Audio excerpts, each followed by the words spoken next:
26ಕ್ಕೂ ಹೆಚ್ಚು ಜನ ಬಲಿ ತೆಗೆದುಕೊಂಡ ಮೇಲೂ ಕೂಡ ಪಾಕಿಸ್ತಾನಕ್ಕೆ ರಕ್ತದಾಹ ಇನ್ನೂ ನಿಂತಿಲ್ಲ ಅಂತ ಅನ್ಸುತ್ತೆ. ಪದೇ ಪದೇ ಭಾರತವನ್ನ ಕೆಣಕೋ ಕೆಲಸವನ್ನು ಮಾಡ್ತಾ ಇದೆ. ಪಾಕಿಸ್ತಾನದ ಖ್ಯಾತೆ ಹೆಂಗಿದೆ ನಾವು ಡೀಟೇಲ್ಸ್ ಕೊಡ್ತೀವಿ ನೋಡಿ. LOC ಗಡಿಯಲ್ಲಿ ಪಾಕಿಸ್ತಾನ ಪ್ರಚೋದನೆಯನ್ನು ಕೊಡ್ತಾ ಇದೆ. ಲೈನ್ ಆಫ್ ಕಂಟ್ರೋಲ್ ಅಂತ ಒಂದು ಗಡಿ ಇರುತ್ತೆ ಎರಡು ರಾಷ್ಟ್ರಗಳ ಮಧ್ಯೆ. ಅಲ್ಲಿ ಕದನ ವಿರಾಮದ ಒಪ್ಪಂದಕ್ಕೆ ಶಿಮ್ಲಾ ಅಗ್ರಿಮೆಂಟ್ ಮೂಲಕ ನಾವು ಮತ್ತು ಪಾಕಿಸ್ತಾನ ಬಂದಿದ್ವಿ. ಆದ್ರೆ ನಾವು ಮೊನ್ನೆ ಸಿಂಧೂ ನದಿಯ ಹರಿವಿಕೆಯನ್ನು ನಿಮಗೆ ಸ್ಟಾಪ್ ಮಾಡ್ತೀವಿ, ಸಸ್ಪೆನ್ಷನ್ ಅಲ್ಲಿ ಇಡ್ತೀವಿ ಅಂತ ಹೇಳ್ತಾ ಇದ್ದ ಹಾಗೆ ನಿನ್ನೆ ಅವರು ನಾವು ಶಿಮ್ಲಾ ಅಗ್ರಿಮೆಂಟ್ ಅನ್ನು ಕೂಡ ಹೋಲ್ಡ್ ಮಾಡ್ತೀವಿ ಅಂತ ಅಂದ್ರು. ಪರಿಣಾಮ ಏನು? ಗಡಿ ಭಾಗದಲ್ಲಿ ಅಪ್ರಚೋದಿತ ದಾಳಿಯನ್ನ ಮಾಡ್ತಾ ಇರೋದು. ಸೀಸ್ ಫೈರ್ ಓಪನ್ ಆಗಿದೆ ಸದ್ಯಕ್ಕಲ್ಲಿ ಅನ್ನೋದ್ರ ಮಾಹಿತಿ ಸಿಗ್ತಾ ಇದೆ. ನಿರಂತರವಾಗಿ ಗುಂಡಿನ ಮಳೆಯನ್ನ ಪಾಕಿಸ್ತಾನ ಮಾಡೋದ್ರ ಮೂಲಕ ಭಾರತಕ್ಕೆ ಯುದ್ಧಾಹ್ವಾನವನ್ನ ಕೊಡ್ತಾ ಇದೆ. ಹಿಂಗೆ ಕೆಣಕಿ 4-5 ಸಲ ಒದೆ ತಿಂದಿದ್ದಾರೆ, ಇನ್ನೂ ಬುದ್ಧಿ ಬಂದಿಲ್ಲ. ಆಮೇಲೆ ನಾವು ಹೇಳಿದ್ವಲ್ಲ, ಆ ದೇಶ ಕಳ್ಕೊಳ್ಬೇಕಾಗಿರೋದಾದ್ರೂ ಏನು, ಕಳ್ಕೊಳಕ್ ಏನಿದೆ ಅವ್ರ ಹತ್ರ? ಡೀಟೇಲ್ಸ್ ಕೊಡ್ತಾರೆ ಶಬೀರ್. ಈ ಹಿಂದೆ ಬುಟ್ಟೋ ಒಂದು ಮಾತನ್ನ ಹೇಳಿದ್ರು, ನಾವು ಬೇಕಾದ್ರೆ ಹುಲ್ಲನ್ನು ತಿಂದು ಮಲ್ಕೊಳ್ತೀವಿ, ಆದ್ರೆ ಭಾರತದ ಕಡೆಗೆ ಒಂದು ಗುಂಡು ಹೊಡಿದೇ ಇದ್ರೆ ನಮಗೆ ನೆಮ್ಮದಿ ನಿದ್ದೆ ಸಿಗಲ್ಲ ಅಂತ. ಅದು ಪ್ರಾಬಬ್ಲಿ ಇವರೆಲ್ಲ ನೆನಪು ಮಾಡಿಸೋ ಕೆಲಸವನ್ನು ಮಾಡ್ತಿದ್ದಾರೆ ಅಂತ ಅನ್ಸುತ್ತೆ. ಅಪ್ರಚೋದಿತ ದಾಳಿ ಈಗಲೂ ಹಾಗೆ ಕಂಟಿನ್ಯೂ ಆಗ್ತಾ ಇದೆಯಾ? ಯಾವ ಪ್ರಮಾಣದಲ್ಲಿ ಆಗ್ತಾ ಇದೆ? ಭಾರತದ ಪ್ರತ್ಯುತ್ತರ ಹೇಗಿದೆ? ನರಿ ಪಾಕಿಸ್ತಾನಕ್ಕೆ ಬುದ್ಧಿ ಕಲಿಸೋ ನಿಟ್ಟಿನಲ್ಲಿ ಭಾರತೀಯ ಸೇನೆ ಹೆಂಗೆ ಪಾಠವನ್ನು ಕಲಿಸ್ತಾ ಇದೆ? ಪಾಕಿಸ್ತಾನ ಒಣ ಪ್ರತಿಷ್ಠೆಯನ್ನ ತೋರಿಸ್ತಾ ಇದೆ. ಪಹಲ್ಗಾಮ್ನಲ್ಲಿ ಭಯೋತ್ಪಾದಕ ದಾಳಿ ಆದ ಬಳಿಕವೂ ಕೂಡ ಗಡಿಯಲ್ಲಿ ಮತ್ತೊಂದು ಕಡೆ ಅಪ್ರಚೋದಿತ ಗುಂಡಿನ ದಾಳಿಯನ್ನು ನಡೆಸುವಂಥ ಕೆಲಸವನ್ನು ಮಾಡ್ತಾ ಇರುವಂಥದ್ದು. ಮೋಸ್ಟ್ಲಿ ಇದನ್ನು ಗಮನವನ್ನು ಬೇರೆಡೆಗೆ ಸೆಳೆಯುವಂಥ ತಂತ್ರದ ಭಾಗವೂ ಕೂಡ ಆಗಿರ್ಬೋದು. ಯಾಕೆ ಅಂದರೆ ಈಗಾಗಲೇ ಪಹಲ್ಗಾಮ್ನಲ್ಲಿ ಭಾರಿ ದೊಡ್ಡ ದಾಳಿ ಆಗಿರುವಂಥ ಹಿನ್ನೆಲೆಯಲ್ಲಿ ಭಾರತ ಪ್ರತೀಕಾರಕ್ಕೆ ತಯಾರಿಯನ್ನು ನಡೆಸ್ತಾ ಇದೆ.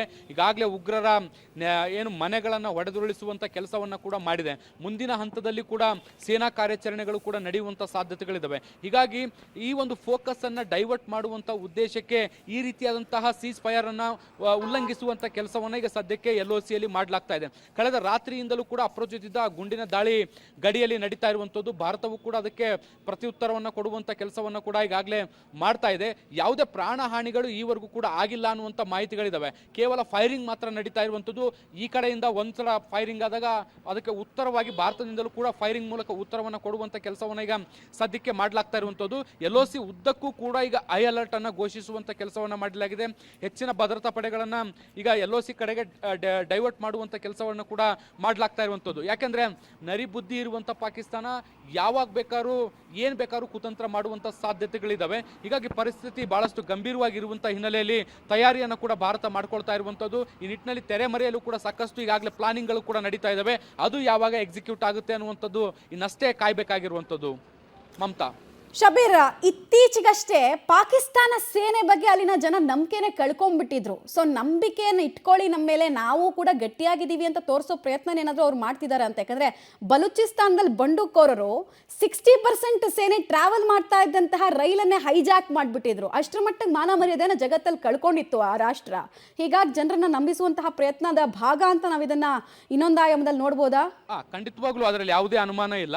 ಯಾಕೆಂದ್ರೆ ಪಾಕಿಸ್ತಾನ ಅನ್ನುವಂಥದ್ದು ಮಿಲಿಟರಿ ಆಡಳಿತ ಇರುವಂತಹ ದೇಶ ಆಗಿರುವಂಥದ್ದು, ಮಿಲಿಟರಿ ಅಲ್ಲಿ ಸುಪ್ರೀಂ ಆಗಿರುವಂಥದ್ದು. ಹೀಗಾಗಿ ಜನರ ವಿಶ್ವಾಸವನ್ನ ಗಳಿಸುವಂಥ ಪ್ರಯತ್ನವನ್ನ ಮಾಡ್ತಾ ಇರ್ಬೋದು. ಯಾಕೆಂದ್ರೆ ಭಾರತ ಈಗ ಪ್ರತೀಕಾರ ತೀರಿಸಿಕೊಳ್ಳುವಂಥ ಎಲ್ಲ ತಯಾರಿಗಳನ್ನ ಮಾಡ್ಕೊಳ್ತಾ ಇದೆ. ಹೀಗಾಗಿ ಅಲ್ಲಿಯ ಜನರಿಗೂ ಕೂಡ ಒಂದಿಷ್ಟು ಏನಾದರೂ ತಮ್ಮ ಬಗೆಗೆ ಒಂದಿಷ್ಟು ಸುದ್ದಿಗಳನ್ನ ಕೊಡಬೇಕಲ್ಲ, ಆ ರೀತಿಯಾಗಿ ಈ ತಂತ್ರಗಳನ್ನ ಮಾಡ್ತಾ ಇರುವಂಥದ್ದು. ಸೀಸ್ ಫೈರ್ ಓಪನ್ ಮಾಡುವಂಥದ್ದು, ಗಡಿಯಲ್ಲಿ ತಕರಾರುಗಳನ್ನು ತೆಗೆಯುವಂಥದ್ದು.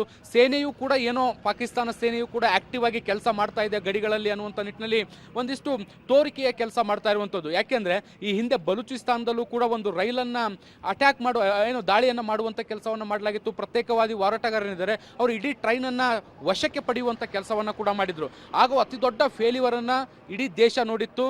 ಜನರು ಒಂದು ರೀತಿ ವಿಶ್ವಾಸವನ್ನು ಕೂಡ ಕಳ್ಕೊಂಡಿದ್ರು. ಜನರು ಮಿಲಿಟರಿ ಮೇಲೆ ವಿಶ್ವಾಸ ಕಳ್ಕೊಳ್ಳೋದು ಒಂದು ಕಡೆ ಪಕ್ಕಕ್ಕಿಡಿ, ಅಲ್ಲಿ ಜೀವನವನ್ನು ನಡೆಸಲಿಕ್ಕೂ ಕೂಡ ಬಹಳಷ್ಟು ದುಸ್ತರವಾದಂಥ ಪರಿಸ್ಥಿತಿ ಇದೆ. ಇಲ್ಲಿ ಒಂದು ದಿನದ ಊಟಕ್ಕೂ ಕೂಡ ಅವರು ಕಷ್ಟಪಡುವಂಥ ಸನ್ನಿವೇಶಗಳು ಕೂಡ ಅಲ್ಲಿ ನಿರ್ಮಾಣ ಆಗಿರುವಂಥದ್ದು. ಆದಾಗ್ಯೂ ಕೂಡ ಒಂದಿಷ್ಟು ಜನರ ವಿಶ್ವಾಸ ಗಳಿಸುವಂಥದ್ದು ಅಥವಾ ಎಲ್ಲರೂ ನಮ್ಮ ಕಡೆ ನೋಡಬೇಕು, ನಾವು ಏನೋ ಮಾಡ್ತಿದ್ದೀವಿ ಅನ್ನುವಂಥ ನಿಟ್ಟಿನಲ್ಲಿ ತೋರಿಕೆಗೆ ಈ ರೀತಿಯಾದಂಥ ಪ್ರಯತ್ನಗಳು ಕೂಡ ನಡೀತಾ ಇರಬಹುದು.